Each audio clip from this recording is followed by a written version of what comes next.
మీ business ఏదైనా మీ ఊర్లో promotion చేయాలంటే అది సుమన్ టీవీతోనే సాధ్యం. ఇప్పుడే సంప్రదించండి.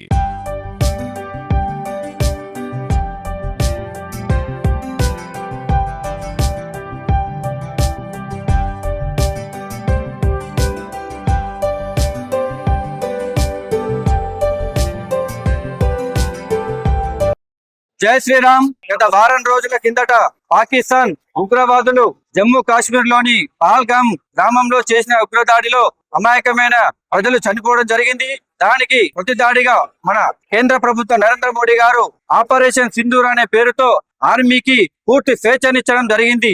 ఆపరేషన్ సింధూర్ పేరుతో నిన్న రాత్రి 1:30 సమయంలో ఆర్మీ పాకిస్తాన్ లోని 9 ఉగ్రవాద స్థావరాలపై దాడి చేయడం జరిగింది. అందులో 100 మంది ఉగ్రవాదులు చనిపోయిన విషయం చాలా హర్షదగ్గ విషయం. కాబట్టి ఈ రోజు భారతీయ జనతా పార్టీ ఆధ్వర్యంలో భారతీయ జనతా పార్టీ నరేంద్ర మోడీ గారికి అలాగే భారత ఆర్మీకి మద్దతుగా ఈ రోజు ఆపరేషన్ సింధూర్ సక్సెస్ అయిన సందర్భంలో ఈ రోజు పతాకాలు పేల్చి విజయోత్సవ సంబరాలు చేయడం జరిగింది. ఆపరేషన్ సింధూర్ అంటే ఏదో ఆషామాషి కాదు. భారతీయుల నమ్మకం, భారతీయుల ఎమోషన్, భారతీయుల సెంటిమెంట్. గత కొంత కాలంగా పాకిస్తాన్ ఉగ్రవాదుల చేతుల్లో నుదుట సింధూరం చెరిపేసిన హిందూ మహిళల ఆక్రోశం, భారతదేశంలో సరిహద్దుల కోసం పోరాడుతున్న అమరవీరుల పోరాటం, అలాగే భారత పౌరులు, భారత సింహాలు పాకిస్తాన్ కుక్కలను చీల్చేసిన సంఘటన గుర్తు చేసుకోవాలి. అలాగే ఉగ్ర దాడుల్లో, బాంబుల దాడుల్లో దేశ పౌరుల చనిపోయిన నెత్తుటి మరకలు.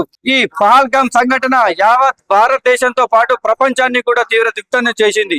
అలాగే ఈ సింధూరం అనే ఒక పేరుతో భవిష్యత్తులో భారతీయ జాతికి పేరు చూడాలంటే వెన్నులో వణుకు పుట్టాలి. ఇలాంటి ఆపరేషన్ సింధూర్ అనే పేరుతో ఎన్నో సంవత్సరాల కాలంలో ఎమోషన్ ని చూపించిన మన భారత ఆర్మీకి హృదయపూర్వక కృతజ్ఞతలు తెలుపుతున్నాము. అలాగే ఇది నరేంద్ర మోడీ గారి పాలన. ఇప్పుడు ప్రజలు అనుకుంటున్నారు నరేంద్ర మోడీకి వేసిన ఓటు భారతీయ జనతా పార్టీ వేసిన వృధా కాలేదు. దేశం కోసం, ధర్మం కోసం, దేశ రక్షణలో పాటుపడేది కేవలం భారతీయ జనతా పార్టీ మరియు నరేంద్ర మోడీ గారు అని ప్రజలు ఆశాభావం వ్యక్తం చేస్తున్నారు. ఇప్పటికైనా దేశంలో ఇలాంటి సంఘటనలు జరిగినప్పుడు పార్టీలకు అతీతంగా మన నరేంద్ర మోడీ గారికి, మన దేశ ప్రజలు, భారత ఆర్మీ గారికి రాజకీయాలకు అతీతంగా ప్రతి ఒక్కరు మద్దతు తెలపాల్సిందిగా కోరుతున్నాం. భారత్ మాతా కీ జై! భారత్ మాతా కీ జై!